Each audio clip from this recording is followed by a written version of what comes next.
I have a great idea, But I'll never do it. It might happen. Sure, the monkeys might fly out of my butt. I don't think so. I don't see it happening. Hey guys, it's me, Louise. It's me, John. And you're listening to I Have a Great Idea, but I'm never going to do it. Yeah. This is the show that you are listening to that's all about those amazing ideas that we all have at like 3 a.m. when we wake up and we're like, oh my God, I just thought of the greatest idea. And then you scribble it down on a pad. And then when you wake up like hours and hours later, you're like, what does this even mean? And then it's like, no. Or the kind of idea that you have where you're like, we should totally do this. Bro, but I didn't let's go to do school it. for that. Right. Yeah. How do I do that? I don't know how to make apps. And that's usually what it mostly is. Right. Right. I had an idea like 10 minutes ago. I know. Wow. And I feel like it's appropriate to mention it off of your mention of not knowing how to make apps. Not that this is an app per se. Could be. But it all has to do with how connected we are with all of our devices. Okay. And you and I are both Apple people. And I am now part of the Apple Watch community. What? Because they were on sale, refurbished. Nice. Sha-na-na. And I was thinking like everything I have, okay, my watch, my phone, my computer, my TV, everything is all connected to each other. They all share the same brain, essentially. So I got to thinking about the activity portion of the watch and how you can kind of you can compete with people. And I was going to actually say, is this going to affect our withings? I think it will, but I think that we should also. That's okay. Yeah, I didn't even know that you were still updating that. Oh yeah. Because there were weeks where I was like allegedly doing better than you, and I was like, this is not right. It's probably because I didn't sign in or something. Maybe. Anyway, so we can keep track of what our people that we're connected with are doing, and we can kind of compete with them. And rather than competing, I think there's room for a collaboration. And because it knows everything that we're doing, let's say that you also you have an Apple TV, and let's say you know somebody who has an Apple TV, and I think that this would actually be perfect for people who are in long distance relationships, because you can maybe when somebody puts on a movie, whether it's through the like movies app or the TV thing or whatever, or Netflix or Hulu or whatever it is, it can alert your person what you're watching, and it'll give them the option to link up to what you're watching and watch the same thing in real time as you. I like it. Right? I like it. It's very, and I only say this because I just watched this movie last night, but it's very When Harry Met Sally, when he calls her on the phone and he's like, Casablanca's on, and she's like, channel. What channel? Or yeah. actually, it's opposite. She says it to him. Right. Yeah. And they watch it together, and I like it. Now, I have to ask, were you watching When Harry Met Sally because of Carrie Fisher's sadness? 6 of one, half a dozen of the other. It's a movie that I tend to rewatch during the holidays, especially close to New Year's. Got it. Right. So, okay. Yes, because that had just happened. But also, it's like in the queue of things I always watch. Yeah. Okay. Sorry to bring up like super sad things that are happening in the world. But it seems like it's stuff that just is always going to be coming up until people that are important stop dying. Right. And I just recently also had a conversation Oh, and I just got a real-time alert next to me from a real human. Debbie Reynolds, Carrie Fisher's mother, has just died. Oh my God, you're kidding me. I know that she had a stroke. Yeah. Oh my God. This is how I'm finding out. Oh. I remember finding out when Philip Seymour Hoffman died. The worst brunch of my life. Most delicious brunch of my life, but still the worst. Were you at Sage? Yeah. I was just thinking about Sage the other day. But I wasn't at the Sage in Echo Park. I was at the Sage in West LA. The only time I've ever been there. That's so weird that you would ask that and be completely right about it. We're connected. I know, it's not just our devices that are connected, it's our brains. Whoa, that's so weird. Anyway, Debbie Reynolds. Oh. I know. And what I always think of very first, because I'm like just a little off, when I was a youngster growing up in Iowa, I used to go to the public library and I would check out albums and I would rip them, record them, burn them, however it happened to be. If it was like an album, I would sometimes have like a little press hold the microphone to a speaker type way. And there was a musical once upon a time called Irene. Okay. And Debbie Reynolds was in it. And so whenever I think of her, most people think like Good Morning, Good Morning from Singing in the Rain. But I always think of In My Sweet Little Alice Blue Gown. Anyway, and so now that I just heard that, I thought, oh. And I had like Irene go through my head for a second.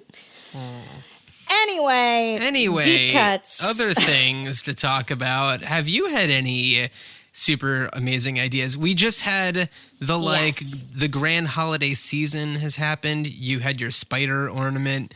Yeah. For anybody who doesn't follow me on social media, I can't stand spiders. We talked about this at length on the last episode. So everybody clearly is a repeat listener. So, of course, nobody's joining for the first time. Yeah, everybody's already on it with us for the long haul. Anyway, the story of the spider and how it ends is apparently there's this like Christmas spider and it crawls into your tree and it makes all sorts of webs on everything. And then Jesus like decides that he's going to make the webs like gold and silver to make the Christmas tree even more beautiful than it would have been. And I'm like, this is a BS story because there's no way Jesus cared to do that. Also, this is mixing just like eternal salvation and the birth of the Savior with Germanic Santa Claus or Kris Kringle, St. Nicholas decorating in the bleak midwinter fir trees, conifers. Yeah, I don't understand really the story or like why I'm supposed to think the spider is special, but with the passing of Debbie Reynolds and being the mother of Carrie Fisher and her passing, I'm clearly going to keep this spider. Because when my mom dies, I'll be glad that I have this spider. Shout out, Mare. Hey, Mare, what's up? Never die. I beeped it for you, Mare. Yeah. I beeped it for you. That's love. That's very true. It is love. So, some ideas I had. Oh, and speaking of Mare, I just looked on my phone to get the app that I use to track ideas, and Mare had texted me twice in the 5 minutes that we've been doing this so far. Get a grip, Mare. I know. What do you need? Probably just to tell me about Debbie Reynolds. So, I was at an ugly sweater party. Okay. Talking to some folks that I had just met because it was like a friend of a friend's party. And basically I only knew the host. Everybody there was a stranger. And sometimes that's fun to talk to people like that. But we were talking about podcasts. It came up that I had a podcast. They said they would listen. They told me about their podcast that they listened to. And I said, you know what? Because the girlfriend of the dude was like, I don't love podcasts. And I'm like, I don't think you're listening to the right ones. Yeah. But there's this one that is hilarious. And sometimes when I'm bored, I just give it a re-listen because it's so funny. And shout out to the people that make it, but it's called You Look Nice Today. Okay. And it's just a random, like, 3 dudes who are buddies who just talk. And I don't think they've made an episode for a couple years. Oh, wow. But the episode that I love is called Scat Academy. Okay. So I'm talking to these new strangers who will become friends that this is hilarious. And the girlfriend's like, scat like poop? Mm-hmm. And I'm like, no. Scat like jazz, like bleed apple bottle bop. Yeah. Pop squeedle bop. I mean, until you just said that, I did not know which scat you were talking about. Okay, so this leads me to my brilliant idea. It's an SNL skit, because I feel like they need a little help in the writing department occasionally. If it's not a political sketch or it's not somebody like incredibly hilarious, they need a little help. The whole sketch is about how they keep confusing the poop fetish with jazz vocalizations. Wow. Okay. That's the whole idea. That's the whole idea. Wow. What 2 specific groups of people would be interested in that? But I think that most people could find that funny. I would think it's funny. Yeah. And as long as they don't drag it out too long. Which they would, but that's okay. Which they would. But look, I'm giving candy to a baby right here. Yeah. SNL, anybody on the show who is listening to our podcast. Yeah. Or a writer, write that sketch. That's comedy gold. I agree.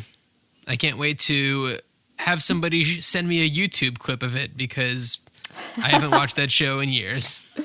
But people love showing me clips from it. Now, I can't remember. Oh, I just remembered. What?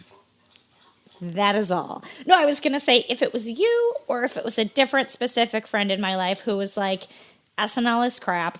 I do not feel the need to watch it. Even when people send me clips, I don't see the allure. It's not you. No. I remembered who it was.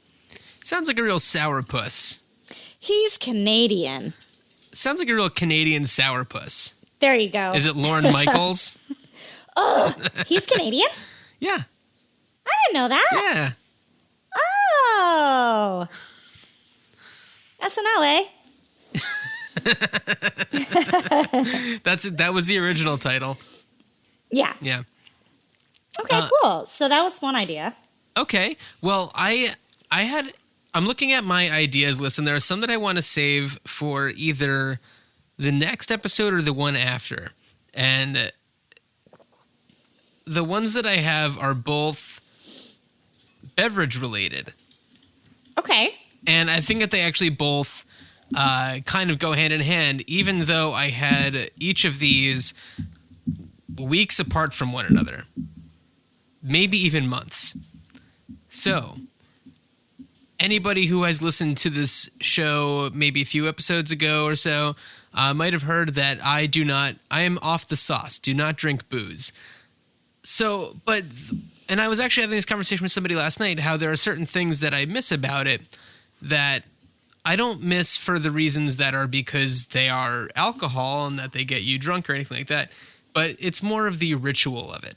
And it's like for wine, it's, coming home after a long day at work and pouring a glass of wine and just kind of sitting back with that glass of wine. And it's not necessarily that it tastes good, because wine can be hit or miss, people. But it's just the ritual of doing it, Yeah. And I think that there's also, in a very similar way to wine, that kind of feeling with whiskey. And for that one, it's a lot of the flavor. And I was thinking about this because, people were talking about how, it's winter right now. People were talking about, like going skiing and things like that. And I don't like going skiing, but it's like, but I'll sit by the fire. And then I was like, but I don't drink whiskey anymore. But there's really no beverage I can think of that would replicate that whiskey sensation.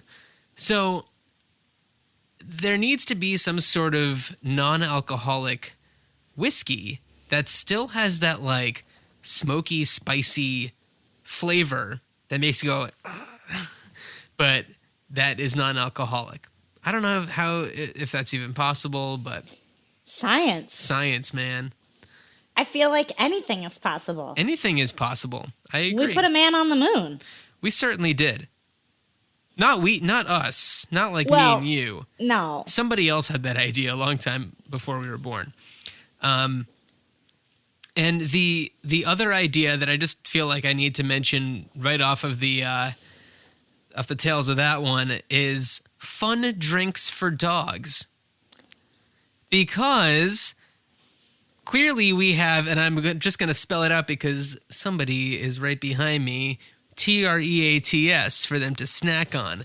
But, like, no fun beverages. Like, I just want to give my dog something fun to drink every now and then. I'm going to dovetail off this. Dovetail. Today, I hauled my Christmas tree out to the curb. Wow, you're just like, Christmas is done. We're out of here. It's over. And needles flew off the tree. Mm-hmm. And I did not notice until later. But that dog bowl full of water, empty. So Road Dog had a little bit of a tiny flavored beverage this afternoon. And you know what? It didn't make him go crazy. It wasn't like catnip for a dog or anything. It's just his water was bone dry after those needles had gone in it. And I was like, whoa, I wonder, he just had some flavored water, that guy. Did you like immediately Google to see if that was safe? I did not. Oh, no. okay. And That's what I would do. Not only did I not immediately do it, I still haven't done it. But he's alive. He's cool. Yeah, he's chewing on a mustache. Oh, great. He got a mustache for Christmas. There is a minty liquid that sometimes I squeeze into Daisy's dish of water. And it's less for her and more for me because it makes her breath smell good. It's meant to make their breath smell better. I was going to say, is it like for tartar or? It helps with that kind of stuff. But it's generally just to make their breath better, which, because it is better for their mouths, it's killing a lot of those germs.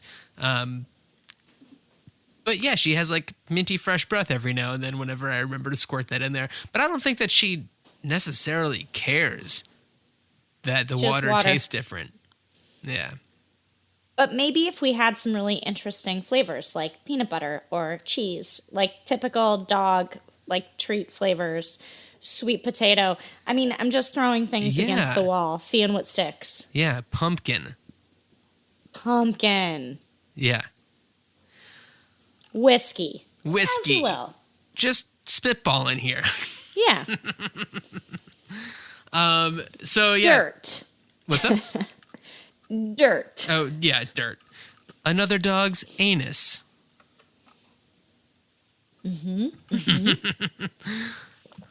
So those were basically my ideas. I like it. Yeah, the well is running a little dry. Well, I got ideas. Let's hear some ideas. All right.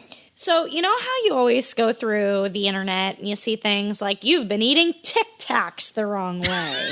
And, whatever. That is the name of this episode. So I was at said ugly sweater party, and the guy was having a problem getting the Pringles out of the can.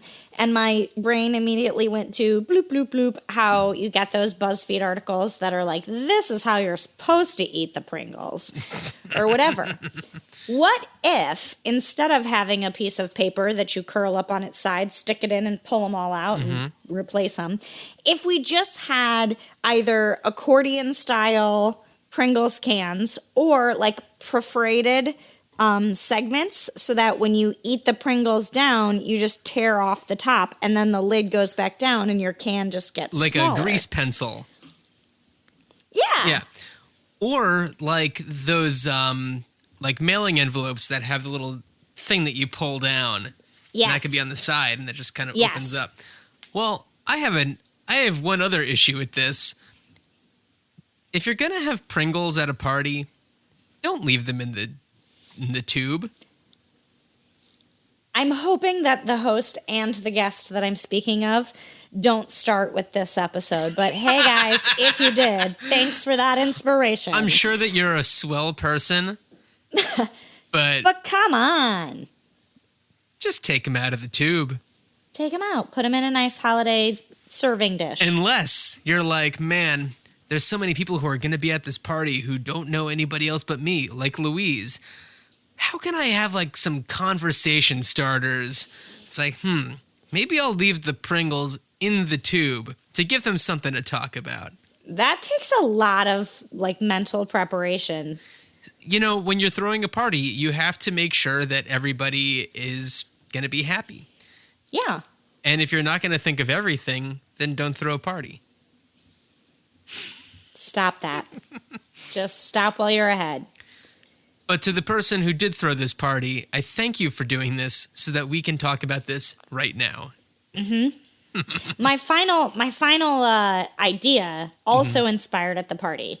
So Chris has this ugly sweater that he made himself that he made years ago from like a door, I think a door hanging decorative thing that has these gingerbread that have pouches, like kangaroo pouches in the gingerbread man. Okay. So that if you receive a holiday card, you put the cards in it like a card holder. Okay.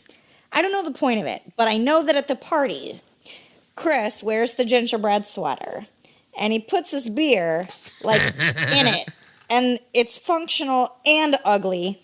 And he's got this thing. And I grabbed one of those giant holiday tubs of popcorn. And people kept like reaching into my personal space to get the popcorn also. And I just thought, this needs to be a thing. It's a pop Bjorn. And it's a thing that you wear that you can hold your own popcorn in at a party to still have a hand on a drink and shake hands with people that you don't know and still get at your popcorn. Pop Bjorn. Pop Bjorn. Or Popcorn Bjorn. But I kind of like Pop Bjorn. Yeah, I like that. Do you think that people would respect that and not go reaching and grabbing? I think because it would be smaller, like a personal pan pizza, and not a giant tin. Right. That they would respect it. So you just would go hope so. over to where the tin is, fill up your popcorn, and then go sit in your seat, and then you've got it. Rather than, can somebody pass me that giant tin, and then it's on your lap, and everybody's like, oh, the cool, cute girl has the popcorn. Let's all get in her face. I've got another idea, dovetailing off of this. How are we doing it? Like this? So this one is for the ultra lazy. It's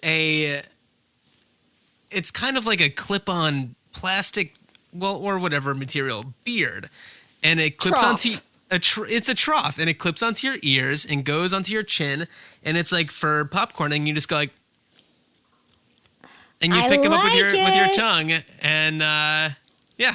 I was also going to say, because, and this is an idea that I just had in the moment that we were talking about this, if you had the popcorn Bjorn, popcorn, you could also buy an accessory that's like a little tiny catapult. And at the party, you can put the popcorn on it and just go like, bing, and like try to catch it to entertain yourself. Because let's say you're at this party and you're antisocial and you're like, nobody's talking to me. I guess I'll play this catapult popcorn game with myself in the corner. But then obviously you get really good at it, and then you're like, hey, everybody, look at me. And then you do it, and then all of a sudden you're like the most popular person at the party. I love this like imaginary party that you've created for yourself in your mind. So this has Those nothing are to do all my parties. I've only been to one ever ugly sweater party. And it was the kind of situation where I didn't know anybody there except for the guy throwing it. And it was somebody who like I went to school with, but like didn't really know all that well. Anyway, the one picture I have of it is me at this party. Do you know Stuttering John from the Howard Stern show? Or know of him? Sounds familiar. Yeah. He wore a sweater made of human hair. Hard to see. Anybody looking on YouTube... It was really disgusting. What is not hard to see is my face. Ew! That was an idea that should have stayed locked away in the vault. Yes. Mm-hmm. What did he do? Like sweep it up at a salon? I don't know, man. I didn't ask questions. Ugh. You just took a picture. I didn't even take that picture. Someone was just taking pictures, and he's like, get over here. And I was like, ugh. Anyway. Yeah. That was a long time ago. Never again. Never going to weird LA parties. Well, they have to be weird, because otherwise, what would people talk about? This is very true. So, let's talk about how all of you listeners out there need to get on it with the voicemails. Because we started off really strong with the voicemails. We really did. You guys were calling in 304-804-IDEA. You were telling us your awesome ideas. We were playing them on the show. We'd talk about them. It's completely dried up. You've stopped calling. I think there's maybe a shyness, or I have individuals in my life who are like, I got an idea for your show. And I'm like, don't tell me. Call the number. Yeah. And I say it to them in real time. And I was like, I'll even text it to you later. And they're just not following through on that. Yeah. I guess it's been the holidays for a while now, and people have commitments to family, friends. There's also been a recall on iPhone 6S batteries. So if they don't have a whole lot of battery life and are not in a place where they can charge... You're being an audience apologist right now. You know what? I'm going to step back from that. Get on it, audience. But to your point, the Galaxy Note, whatever, was blowing up and got recalled. And yeah, I guess maybe just nobody has phones anymore. Yeah. I will say I had my battery replaced because I have a 6S and had mine recalled and had to charge it every 5 seconds until that happened. And when I had the battery replaced, Chris also had his replaced and was going to get a haircut. And we had to kick it old style. He was like, I'll meet you at this place at this time. And I was like, yeah. And then were you like, how do we know what time it is? Phones. Yes. Well, he had a watch. I had to talk to a human. You had to talk to a human and ask them what time it was? Yeah. Oh, my God. And you know what they did? Pulled out their phone. Yeah. Oh, man. Ugh. Yeah. But we successfully met up. I'm sure you did. Both without our phones. You know what was a great idea? And I don't remember. I felt really free. It was incredible. Yeah. At first, I thought I was going to be really anxious about it. Mm-hmm. It was amazing. So, an idea, I don't remember how I heard of this, but when I was a kid and I used to be in a bowling league for children. And when I was finished with said bowling games or whatever, I would go over to the payphones at the bowling alley, call my house, collect, and when they say your name, you say, hey, I'm ready, pick me up. Have we ever talked about this? Because I feel like we might have talked about this. If we have not talked about this on the airwaves, we have certainly talked about it in private. Okay. Because I used to do the same thing to anybody who was supposed to pick me up. Was not always my mom. Yeah. So that was a great idea. Whoever came up with that one to avoid having to pay for collect calls, which is that even a thing anymore? I mean, this leads me to another similar thought. But you know that Adam Levine song? Is it Adam Levine now that I think about it? I think so. I think it is Maroon 5. But anyone can correct me. And in fact, please do, because I don't want to be wrong. But that song that's, I'm at a payphone trying to call home all of my change I spent on you. No, sounds you don't like know something he would sing. All right. I used to be, not anymore, but I used to be so mad at this song. Because I was like, you're at a payphone? Where?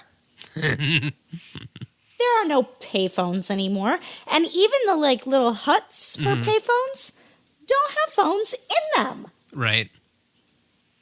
I think what payphone are you at, Adam Levine? Why is this song popular? Kids today. Right. Maybe it's a song that was written to be put in a time machine to go back in time. That would make more sense. To ease them into it, just be so instead of them just being what's a Galaxy Note? What's an iPhone? Oh, payphone. That's a thing I know. Got it. Right. This is a human. Talking about collect calls, the other day I was playing with my dog's Belly, and I was doing the remember those 1-800-CALLATT commercials where it's dialed down the middle and David Arquette had the shirt with all the numbers on it? I was doing that to Daisy's Belly. She did not know the reference. No. I assumed she wouldn't. I thought you were going to take it a step further and be oh man, and then I was doing rotary. So and then it would go back, and then you'd have to dial, and then it would go back, and that she was really digging that. She probably actually would. She probably would. Maybe later Again, when she's not understand why, but maybe later when she's activated, I'll give it a whirl. Yeah, dogs are the best. Basically, and that's what I'm saying with that. So on the last episode, I was in quite the frenzy that day, and I am just glad that we all made it out alive.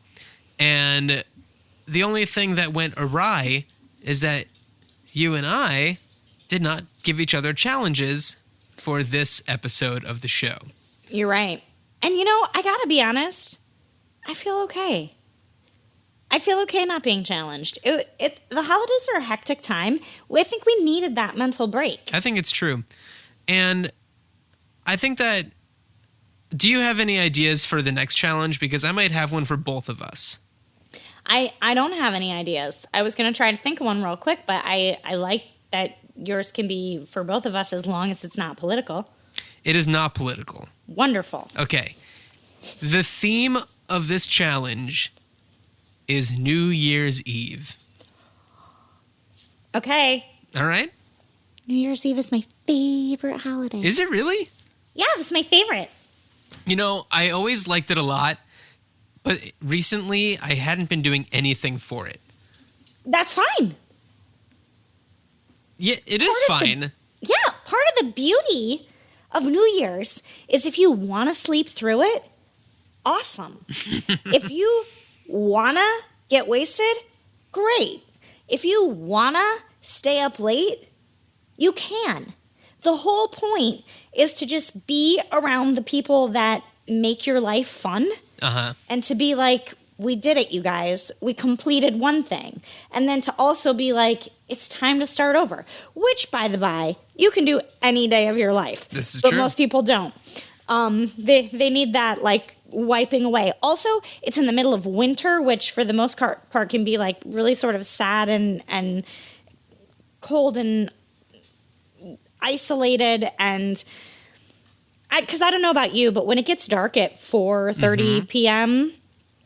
and it gets to be like 6 or 7 o'clock at night, I'm like, ugh, when is it bedtime? Because it's late. Whereas like in the summer, if it gets dark at 10 p.m. and somebody calls me at 11 and says, come out to this place and meet me, I'm like, oh, okay, that sounds great. In the winter, no, I am inside.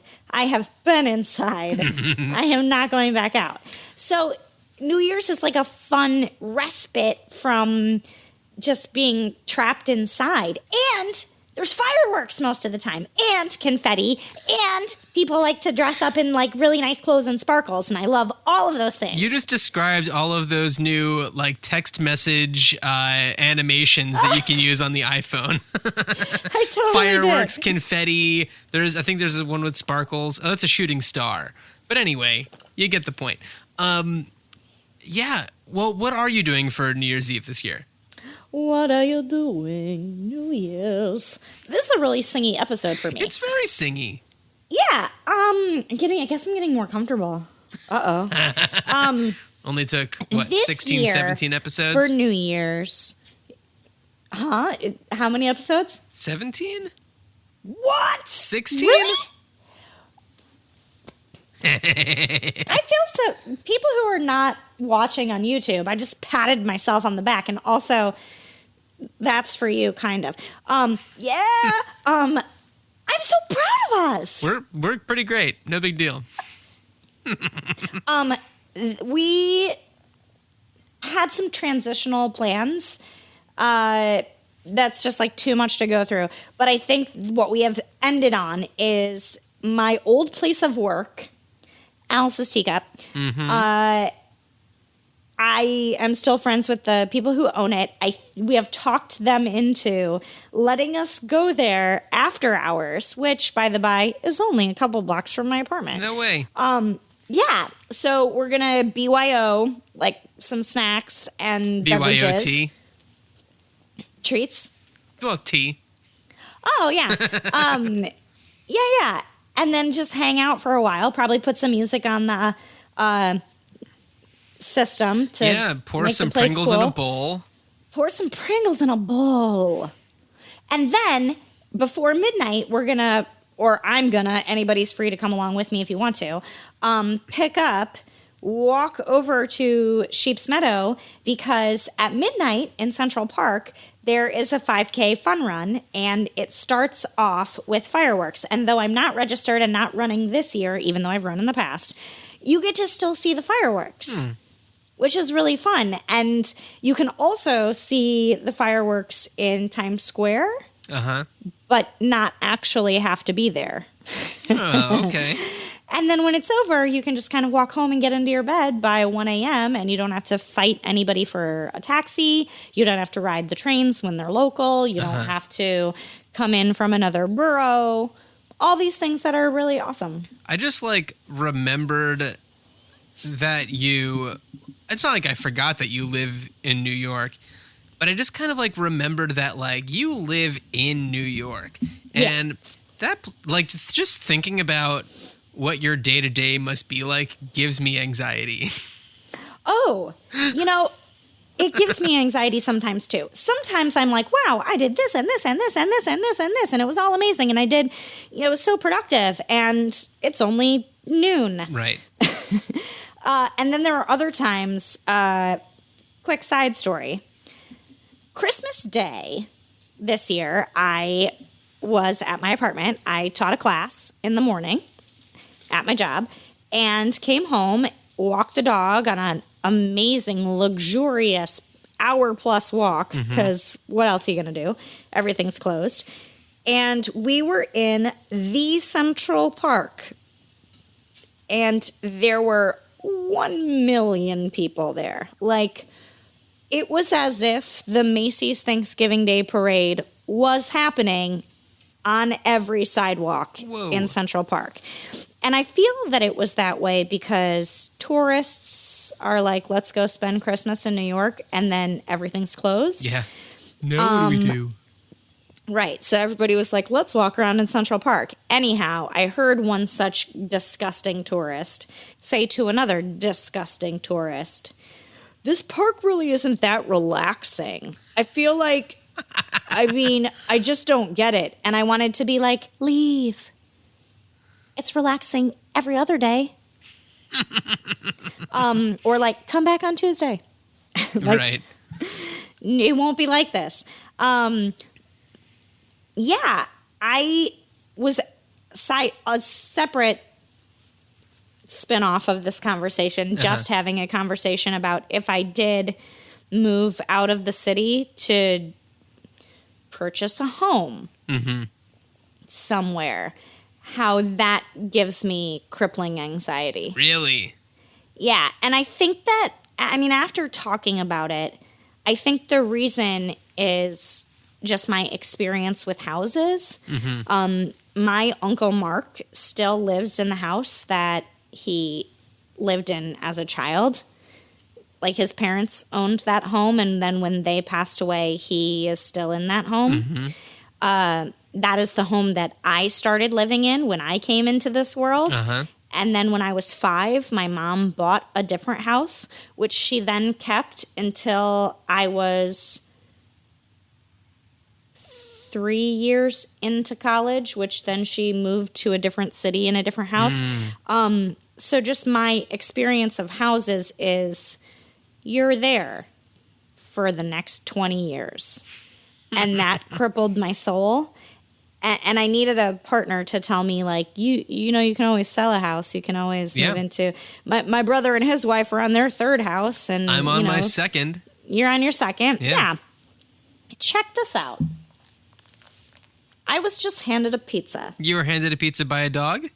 I was. Oh, that's cool. Go over there. If you're not watching this on YouTube, you're really missing out. And if you're a dog watching on YouTube, you're going bananas right now. Whoa! It's like, do the rotary thing. Do the rotary thing. So I don't think I have any plans for New Year's Eve. I think that during the day, I'm going to be hanging out with some people. My wife and I are friends with a delightful couple named Leela and Ryan. Ryan, who listens to this podcast, shout out Ryan. Hey. And I think that we're getting together with them during the day, but I don't think that we're cool enough to hang out with them at night. Like, not on New Year's Eve. And that's the beauty of it. We are there before their actual plans, friends. That's hilarious.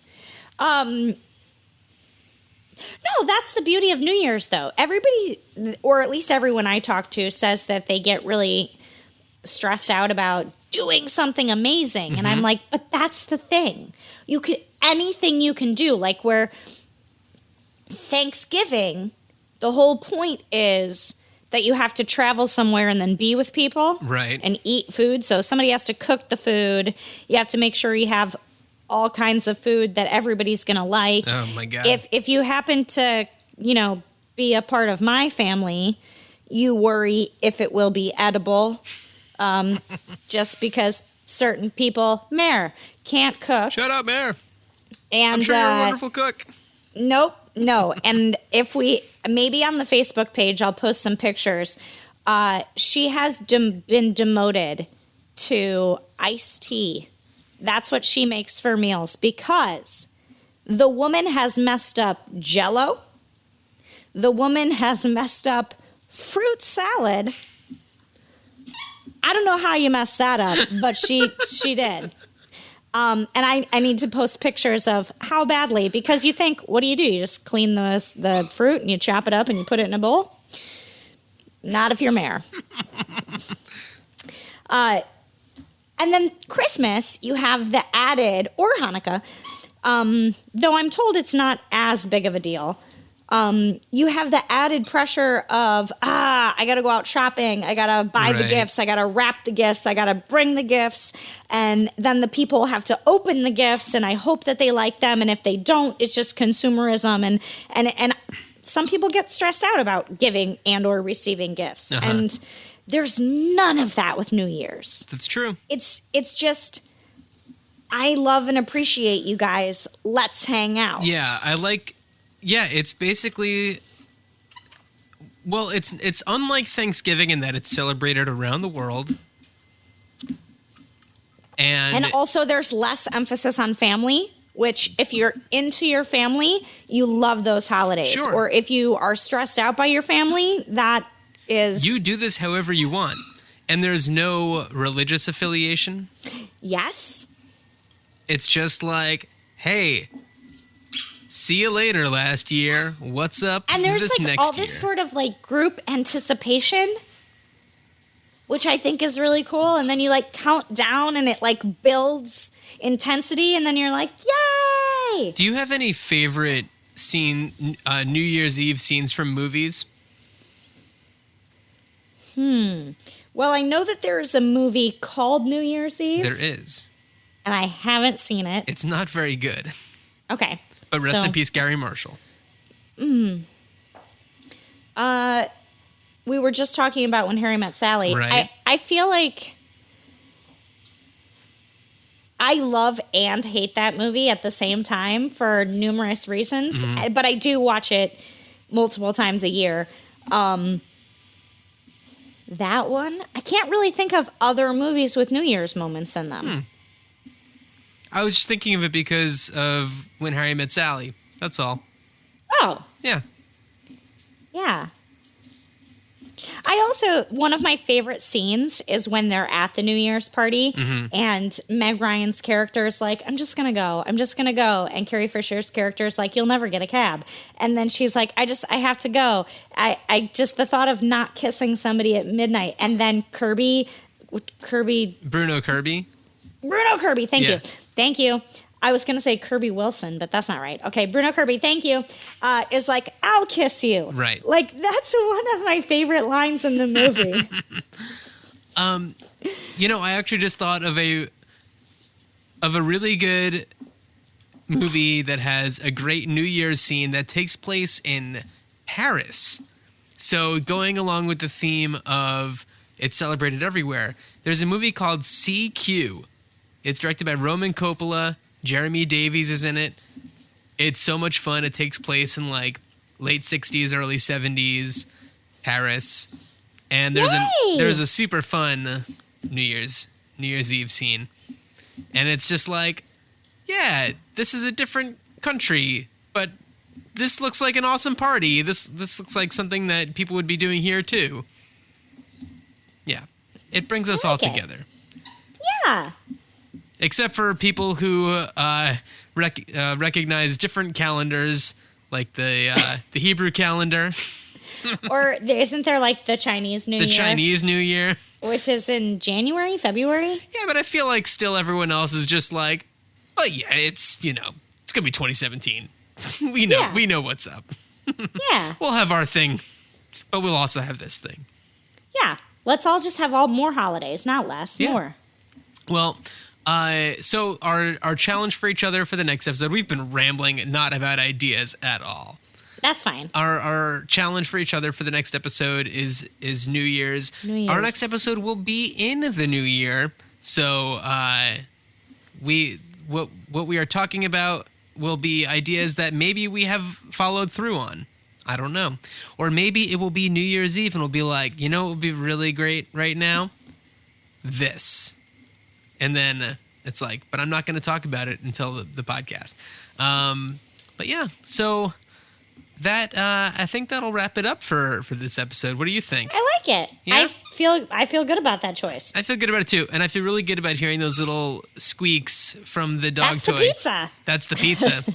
I think that Daisy needs a toy that has an easier squeak because she has toys that have squeakers and she always tries to like poke them with her nose to like make them squeak, but they are a little bit difficult to squeak. So she needs a more squeaky toy. Maybe I ought to get her a pizza. Rolly, he has a pizza because he's a New Yorker. Okay. But maybe I could get Daisy a mailman. Oh man. Oh boy. Oh boy. Oh, well, boy. Portland is a food city of all types. So maybe a pizza. Maybe a pizza. We have great pizza here. I've had it. It's different from New York pizza. It's delicious. That's right. All right. Well, thank you everybody for listening. Please call us and leave us your ideas at 304-804-IDEA or write them into GreatIdeaPod@gmail.com. And in addition to that, follow us on all of our social media at GreatIdeaPod.